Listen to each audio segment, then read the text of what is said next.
Welcome back to another Healing Sports Report. I'm Andy Healing. I'm joined by Caroline again, who was on a couple weeks ago. Caroline, how are you doing? And what's your week been like back in Alabama in coronavirus? Well, definitely getting through more TV shows faster than I thought. Just listened to a podcast that Samantha Ponder did on the Home Team podcast. That was pretty good, so y'all should go check it out. And then I finished All American season 2, so waiting for that to come out in October. I think is when season 3 comes out. But yeah, just trying to get along, occupy my time. Luckily, we've had some good weather these past couple days, so that's good. And then our governor put in a shelter in place, so there's not much we can do anymore. Just trying to be positive and wait it out. Yeah, for sure. Obviously, it's been really weird just being inside.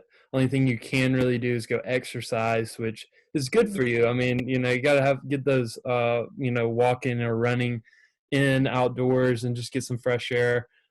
You recently went over to Norman, Oklahoma, and got all your stuff out. How was that? Just driving back and seeing campus again? Yeah, so well, my brother lives in Little Rock. He's in the Air Force, so he was in Enid, Oklahoma. Now he's in Little Rock, and so we drove halfway Friday, stayed the night. Saturday morning, drove to Norman, got all of my stuff, drove back to Little Rock, and then Sunday woke up and drove back here to Alabama. So it was crazy. Norman, it was a little sad to be back because the spring game would have been this upcoming week. No, it would have been this past weekend. Anyway, it would have been coming up. I know they changed it a couple of times. So track, well, I was so excited for outdoor season, and now I didn't get to experience any of that. So I can only imagine like what the athletes are feeling. But yeah, I just definitely felt just kind of like a ghost town. I know Auburn's kind of like that too. Like there is no town outside of the college really. So other than the family and friends that are already there, I mean, there was nothing going on, and they've been on a lockdown for a couple of weeks now. So Yeah, no, it's been strange. Like Auburn is a ghost town too. I was there yesterday. I went over there to get some food, and yeah, there's like no one there. I think yeah. there's a few and far between as far as college students. There's Mhm. some kids living off campus who just don't want to go home.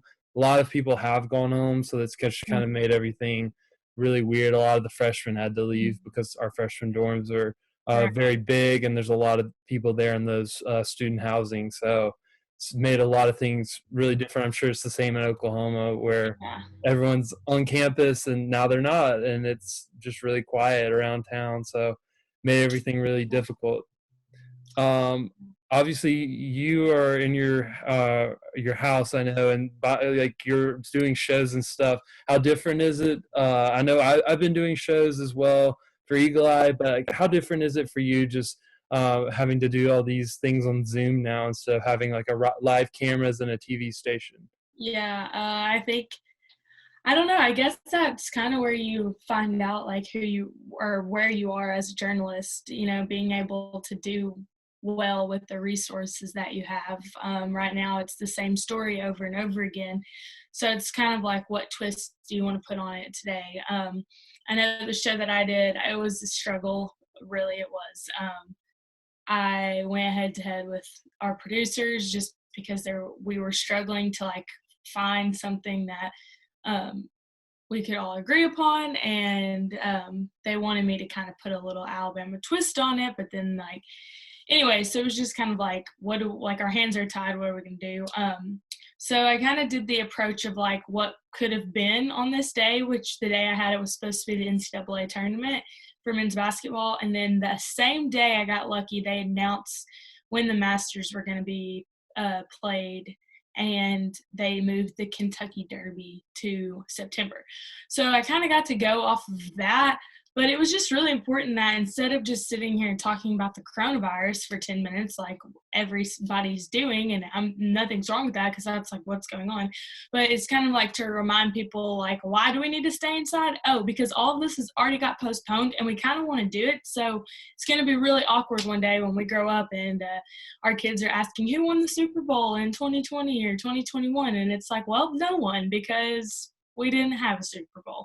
And I think that's kind of like where we're at as a society is like, are we gonna stop so we can do this, or are we just gonna continue our everyday lives and hope that it works out for the better? So Yeah, for sure. And a lot of our athletes at Auburn have been sending out some public service announcements. Even coaches have saying like, "Stay home so you can see us make yeah, big plays." I So saw that with y'all's football players. It was funny yeah, because I sent it to my brother and was like, stay at home so you can watch Auburn highlights at all hours of the morning, because we have this joke one Christmas. For some reason, my dad and my brother literally stayed up on Christmas Eve all night long and watched the kick six and like annotated it 50 different ways, and like we could hear them until like 5 a.m. They were literally just like, literally probably the 100th time they watched it, they were like, this is crazy, can you believe this actually happened, even though they had already watched it 100 times before. So that's actually really crazy. Yeah, I remember watching that game so many times over and over and yeah, over again, watching as many shots of it on YouTube as I could yeah, find.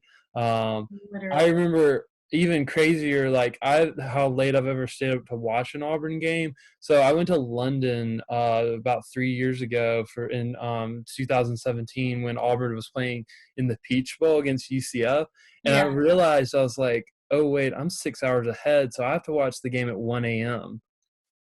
So Oh I watched the wow, game at 1 a.m. and then watched the college football playoff till like 4 a.m. when Alabama started dominating the game they were playing, and I was like, all right, going to bed. And I yeah, was so tired the next day, and I was like, why did I do that? yeah, So it's that's funny, definitely you just gotta love Auburn or love Oklahoma. I know you yeah. do too. So many good teams out there. But yeah, speaking of Oklahoma, let's hop into this game that we're gonna watch. So we have decided to watch the Oklahoma Texas game from 2018, the Red River Showdown. Now, I always thought it was the Red River Rivalry, but I hear they changed that. Is there Well, anything it was actually the Red River Shootout, but then you to know? stop promotion of gun violence or something, it went to the Red River Showdown or the Red River Rivalry. I don't really know. Either one I think is okay, but it's crazy. I always try to tell people, because I've experienced the Iron Bowl. I've literally been on the sideline of the Iron Bowl now, and I've experienced OU Texas. And OU Texas, while it's cooler, the history of it is a lot cooler. And that's what makes you invest in the game. It's like why they play. And that's cool, but nothing is as intense as Alabama Auburn. You can't just go back to your state after you lose and mind your own business. Like in Auburn, Alabama, every store you walk into, it's split down the middle, and here's all the Alabama stuff and here's all the Auburn stuff. And I always have to explain that to people. While I think that OU Texas is an intense game and the history of it tops any game, probably other than like Army Navy, um, any game in the country, and if you don't watch it, you're lame. But it just doesn't compare to the Iron Bowl. And I think also is one way or the other. As for OU Texas, it's kind of like, okay, it's kind of earlier in the season, so it's like stakes are high because one of these teams is going to be a one-loss team going into November. But on the other hand, Alabama and Auburn, most of the time, it's like whatever team wins going to the SEC championship. Or if this team loses, they're not going to the championship. So I feel like the stakes are always higher because Oklahoma or Texas can recover. They have like half their season left to recover. Alabama, Auburn, it's like, all right, it all comes down to this game. So True, true. There's so much history in both those games. But yeah, let's get into this. Kind of a longer video, but I think it will be a good one. yeah. Oh gosh. So this is actually my first OU Texas game. Really? Yeah, it's Kyler Murray and Hollywood Brown. Name a better duo. I will wait. Um, our offense seemed like they were firing on all cylinders so early in the game. Trey Sermon, yeah, we're gonna be missing him this year. There's just the offense was so good. Our offense was amazing, and they did so well early on. What a play. Yeah. That is a duo we missed for sure this year. Oh, yeah. Hollywood Brown is so good. I know. Size does not matter with that kid. And here we go. This is probably the most, I wouldn't even say disappointing. I get it. We were young, and I get it. We had a lot of kinks, and it was early in the season, but Texas literally took our weakest points on defense and just went down our throats. Yeah. Wow, what a play. I know. I know. It's crazy. And it goes back and forth like this pretty much the whole game. So just buckle in. Boom. I think the biggest thing for Texas is like they got turnovers. In a game like this in the Big 12, turnovers are such a big deal. Yeah, exactly. Like I want to say 2 or 3 interceptions, but I can't remember. This whole game was a blank for me, honestly. I had to go back and watch. I've rewatched this game a lot. Kyler Murray, he was so fast too. And I don't really understand why the tensions were so high on this game. But they were. There was a scuffle pregame.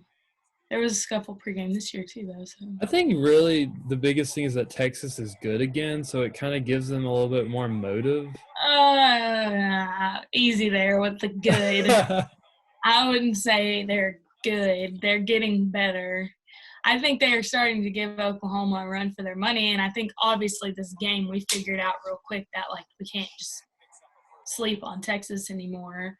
But the thing that's so sad is that why does Texas not play this good against any other team? It's like if they beat Oklahoma, they're satisfied with their whole entire season. If they would have played like this against LSU the first game or against us this year, but yeah, and they played well against LSU. It's just LSU outlasted them. yeah, LSU was amazing.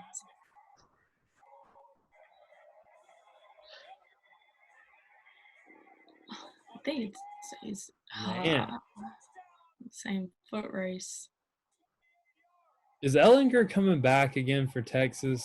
Yes, it's his last season. I mean, they might do something. Maybe. But they literally just collapsed our defense. Yeah, Baylor got them good. Yeah. And then they lost games they shouldn't have. I wish this would be a night game. Yeah, I think it would be fun. Always at 11. I think also the students would die. Yeah.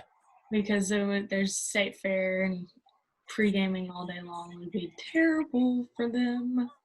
True. I forgot that Texas took a pretty big lead here. Yeah.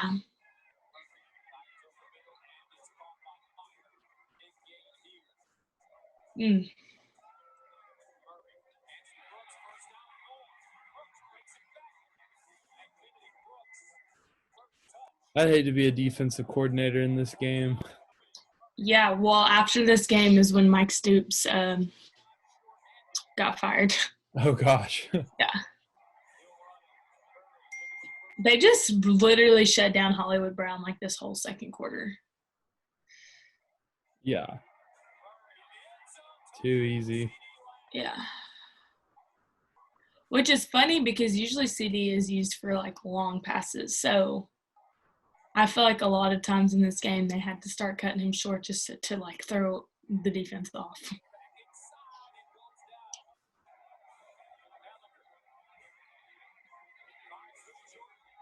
Oof.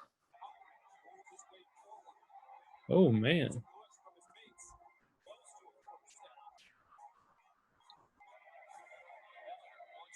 This is when Lil Jordan Humphrey played for Texas. I always thought that was such a cool name. Oh, yeah. I don't even know if cool is the word.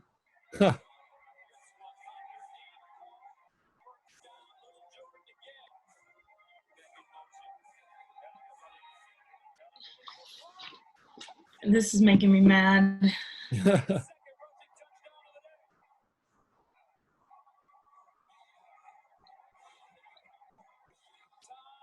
Yeah, so then we come back out and they take an even bigger lead. I think it gets up to like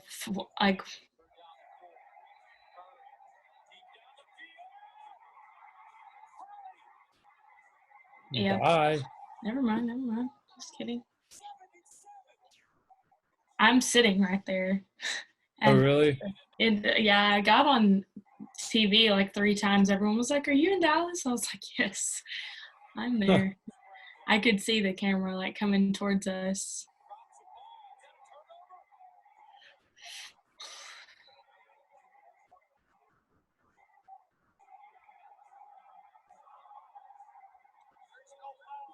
It was so hot this day too. It was like 85 degrees outside. And everyone squished up like that in the middle of Dallas. Not good. Dear God. Man. They pretty much ran Ellinger on short runs and then threw short passes to get first downs. Yes. And it was just over and over and over again. At this point, no, I think it's one more touchdown. One more yeah. I think it might be right here. No. Close. And I think, I don't know, this game really kind of showed off Sam Ellinger's talent, but it kind of in a false manner, if that makes sense. Yeah. Like, it definitely gave Texas false hope. Okay, see, so right here, my friend group was like, yeah, let's go. We're getting beat. And I was like, no, we are staying. We are staying for the rest of this game. I was like, I'm not letting OU. I'm not walking out on OU winning, losing by 20 points right now. I was so pissed. Something in me was like, we're going to make a comeback. We're going to make a comeback. And we did make a comeback. Oh, we just didn't come back all the way. You sound like me. I never leave an Auburn game. Oh, and that's why, like, I work every game at OU now, and everyone's like, "Do you not miss the student section?" I'm like, "No," because I would just get mad because all my friends would want to leave. So Yeah, it is different being in the student section. yeah,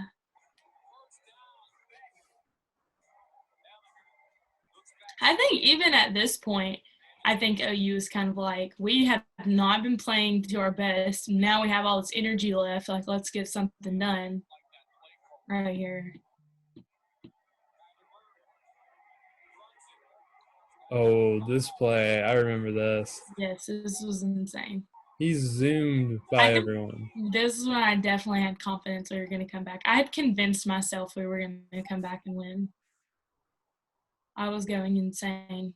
Now we're not going to have any Murrays on the field. It's going to be really sad. Not that they're related, but He was so fast. he was very fast.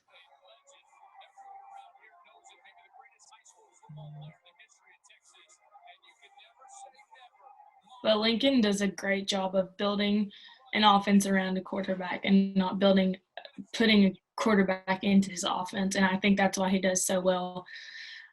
It doesn't always mean the same guys from last year are going to be your star players the next year. Kind of like, I mean, we saw it with Trey Sermon, even though he did get hurt in the first couple games. It was like Jalen could run fast, so why would we, I don't know, like spoil X amount of plays putting Trey Sermon in when we can just do it with Jalen. And then, because, I mean, look at it. He's got speed and he's big. It was just like, why don't we save him and maybe, use him when it matters? I don't know. But now he's playing for Ohio State, so. It's amazing how many points are scored in these games. I know. Big 12 games are insane. The only SEC game OU Georgia was like this, and the Iron Bowl was like this, except there was never a team down by this large of a there was Yeah. never a team down by this many in the Uh-huh. Iron Bowl. But the Iron Bowl, I seriously did not know who was going to win that game. Me neither. By the third quarter, I was like, I couldn't tell you. I don't know who the better team is on this field, honestly. Yeah. We should do that game next week. We should. First down. Sad day.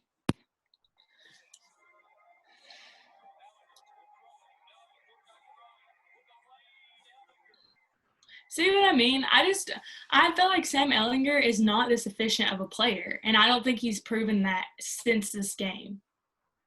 Yeah. I feel like they get up for the big game, but for some reason they get upset by teams they shouldn't lose Exactly. That's what I'm saying. And I know OU has this problem too. But I'm just saying, I feel like this might be just a Big 12 problem. But if you could just play this efficient every weekend, I don't know. Yeah. Dicker the kicker. I will never live this down. This was so heartbreaking because you're sitting there knowing he's going to make this. Anyone on a college football field better make this.